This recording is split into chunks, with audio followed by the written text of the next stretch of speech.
बिस्मिल्लाहिर्रहमानिर्रहीम। अस्सलाम वालेकुम। पाकिस्तान का आईएमएफ के साथ अभी हालिया एक स्टैंड बाय मुआहिदा हुआ। अभी उस पर दस्तखत नहीं हुए, पेमेंट रिलीज नहीं हुई, अभी वो सियासी जमातों से मिल रहे हैं। लेकिन उस पर हकीकत टीवी ने आपको 3-4 वीडियो में डिटेल एनालिसिस करके बताया कि देखें, आपको असलियत नहीं बताई जा रही, आपको सांसें दी गई हैं। कितनी 2-3 सांसें कि आप मरने वाले हैं, अभी ना मरे, कुछ देर बाद सांसें आपको मिल गई हैं, आपको थोड़ा टाइम दिया गया कि कुछ कर ले। उस वक्त लोगों को समझ नहीं आई थी। आप देखिए कि अगले ही दिन चीजें बिल्कुल उलट होना शुरू हो गई हैं। अब आपको जरा दिखाते हैं आज पाकिस्तान का मीडिया क्या कह रहा है। ये आज जरा देखिए, हेडलाइन लगी हुई है पाकिस्तान के टॉप अखबारात में कि बैंक ऑफ अमेरिका ने कहा है कि पाकिस्तान में डॉलर 340 रुपए का होने जा रहा है। जी हाँ, बिल्कुल सही समझे आप। 340 रुपए का मतलब क्या होता है? इंटर बैंक का रेट।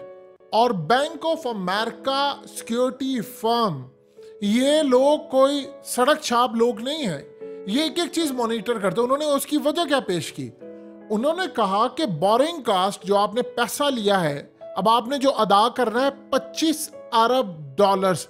जब आप 25 अरब डॉलर्स अदा करेंगे तो डॉलर रहेंगे आपके पास, सवाल ही पैदा नहीं होता। तो 340 रुपए का तो आपका इंटर बैंक का रेट हो जाएगा। इंटर बैंक का रेट का मतलब है कि मार्केट के अंदर जो ब्लैक मेल करने वाले ओपन मार्केट का रेट है वो कम से कम 15 रुपए ऊपर जाएगा, यानी 355 रुपए। और सबसे बड़ी बात, अब वहां पर ताल्लुक देखिए जहां पर आम पाकिस्तानियों का ताल्लुक बनता है, यानी आपका हमारा, कि जो इंपोर्टर है जिसने आपको बाहर से सारी चीज़ें इंपोर्ट करके देनी है। आप जाते हैं मार्केट के अंदर, इवन कि आपकी जो यहाँ पर मैन्युफैक्चरिंग होती है उसकी जो मशीनरी है, उसकी जो पुर्जे हैं, चीज़ें हैं, वो भी बाहर से आती है। मिसाल के तौर पर एक कंपनी है जिसको हम यूरोप के अंदर जीन्स बना कर देते हैं, तो जीन्स आप उनको बना कर देते हैं तो आपको बदले में क्या मिलता है? रेमिटेंस मिलता है, पैसा मिलता है। आपको ऐसी चीज़ नहीं मिलती, आपको उसके बदले में जो पैसे मिलते हैं वो असल में आप यूज करते हैं। लेकिन आप उसको बनाने के लिए जो चीज चाहिए, मिसाल के तौर पर बटन है, उन्होंने आपको कहा जीन्स चाहिए, वो बटन आप कहां से लेकर आएंगे? आपने चाइना से इंपोर्ट करने, पाकिस्तान तो बनाता नहीं है। तो चाइना से आपने बटन इंपोर्ट करने हैं किसी जीन्स के या कुछ के, या आपने कुछ धागे इंपोर्ट करने हैं या हाई क्वालिटी चीजें करनी है, तो चाइना से आप लेंगे। उसके लिए क्या होगा कि आपको डॉलर चाहिए होते हैं, आप इंपोर्ट करेंगे तो आप उनको डिलीवर कर सकते हैं। तो आपके पास उसके क्या पैसे हैं? अभी सारी सूरत हाल के अंदर आपको देखिए, जो मैन्युफैक्चर है वो यहाँ पर जो बनाता है, चाहे एक्सपोर्ट करने के लिए या लोकल सतह पर, उसे अपनी मशीनरी और चीज़ों के लिए मटेरियल बाहर से लेना है, रॉ मटेरियल जो है। तो जब वो खरीदेगा, डॉलर का रेट 355 ओपन मार्केट में होगा, उसको कहते हैं टीटी, टेलीग्राफिक ट्रांसफर। जो यहां से वो पैसे बाहर भेजता है, तो वो तकरीबन अगर 355 का ओपन मार्केट में होगा तो 360-62 की टीटी लगेगी। तो वो जो पैसे है, तो आपको असल में जो चीज़ों की कॉस्ट आएगी, जैसे अभी 277-78 रुपए का इस वक्त डॉलर है इंटर बैंक का रेट, ओपन मार्केट में आपको 290-87 का डिफरेंस मिल रहा है, 293-94 की टीटी लग रही है।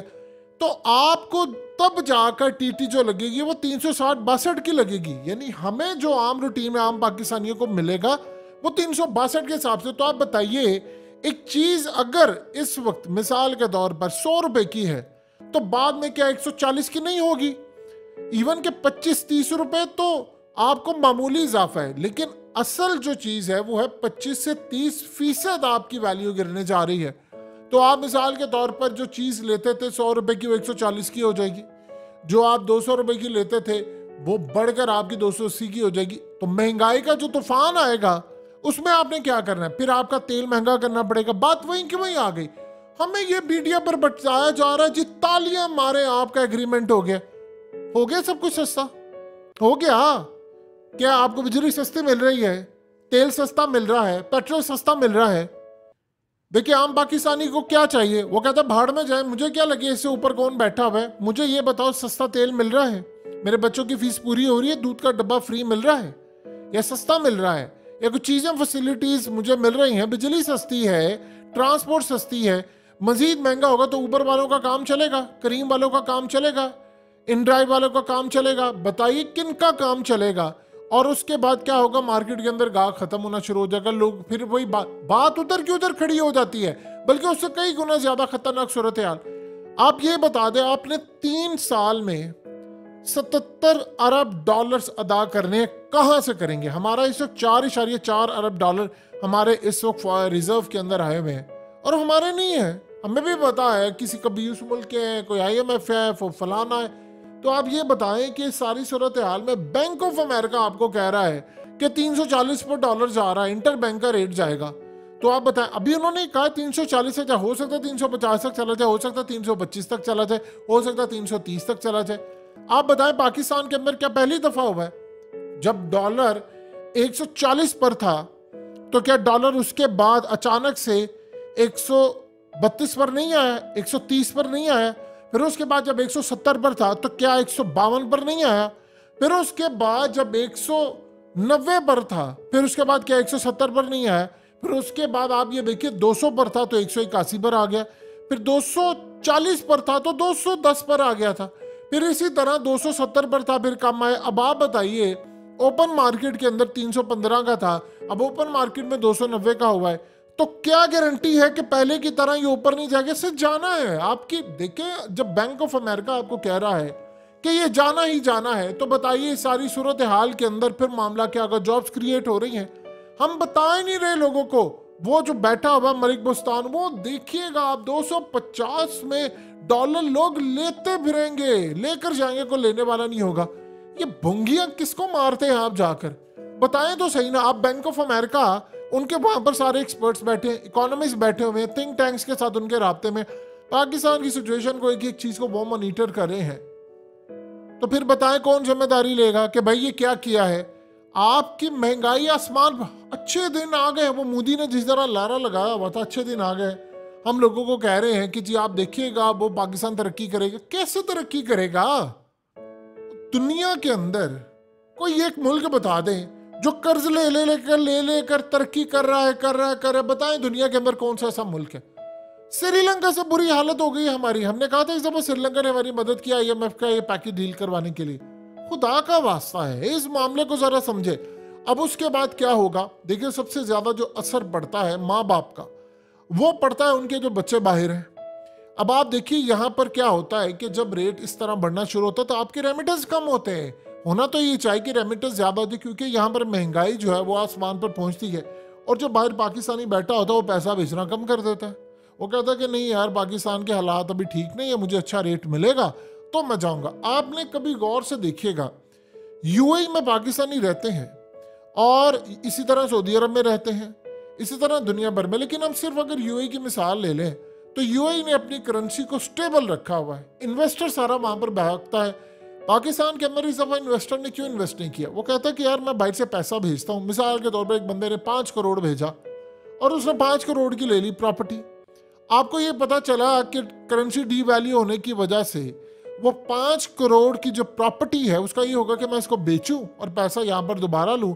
अब जब उसको पता चलेगा कि 30% करेंसी की डी वैल्यू हो गई है, वो 5 करोड़ की प्रॉपर्टी उसकी 3.5 करोड़ की रह गई है, रेट भी नहीं बढ़ा, वो 5 करोड़ की 3.5 करोड़ की रह गई है, तो आप बताइए कोई बेवकूफ होगा जो इन्वेस्ट करेगा? कौन इन्वेस्ट करेगा? वो कहेगा यार स्टेबल ही करेंसी नहीं। ये ओवरसीज पाकिस्तानियों ने क्यों नहीं इस वक्त इन्वेस्ट किया, इस साल और पिछले साल? वो देख रहे हैं मुल्क के हालात नहीं ठीक है। आप फॉरेन इन्वेस्टर कैसे आता है? ये बातें कहना जी फलाना मुल्क 22 अरब डॉलर इन्वेस्ट कर रहा है, फलाना 40 कर रहा है, फलाना 30 कर रहा है, हमें खुद धेला। अब एक बात बताइए, उस दिन बात कहें, ये ना कहे करेगा, कहे जी फलाने मुल्क ने 40 अरब डॉलर इन्वेस्ट कर दिया है, खुशियां मनाएं, आपके रिजर्व आसमान पर चले गए। जब करेंगे तब बताएं। जिस तरह आप ये बताएं कि सैलाब आया था, हमें जी दुनिया ने इतने अरब डॉलर देने का वादा कर दिया, किधर है वो? और सैलाब गए भी साल होने वाला है, किधर है? बता दे जरा, किधर है सैलाब? सैलाब की तबाह कर उधर है। मिल गया आपको 16 अरब डॉलर। हमने तो एस्टिमेट लगाया था 50 अरब डॉलर का, हमें कमिटमेंट दी गई 16 अरब डॉलर की, फिर उसके बाद जी 20 अरब डॉलर तक हो जाएंगे। आप बता दें उन 20 अरब डॉलर में से अभी तक आपको कितना मिला है?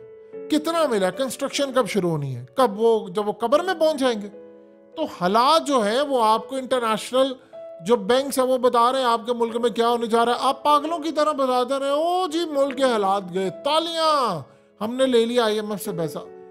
आपकी करेंसी डी वैल्यू हो रही है, इसने होना है, और बदतरीन लेवल पर हो रही है। दुनिया में कोई ऐसा मुल्क है जिसकी स्टेबल करेंसी नहीं होती? दुनिया तरक्की, आप सऊदी अरब को देख लें, इतना पाकिस्तानी वहां से पैसा भेजता है। यूएई में देख लें, इतना पाकिस्तानी वहां से पैसा भेजता है, उनकी करेंसी तो नहीं इस वक्त डी वैल्यू होती, क्योंकि वहां पर अगर खाली हम दुबई की बात कर ले तो 3 करोड़ विजिटर तो सालाना वहां पर जाता है। और इसी तरह सऊदी अरब की देख लें तो करोड़ों लोग वहां पर हज उमरा करने जाते हैं, तो वो करेंसी भेजते हैं, उसके बाद उन्होंने पैक किया हुआ है, स्टेबल की हुई है। तो ये वो सूरत हाल है जो आपको समझ ही नहीं आ पा रही।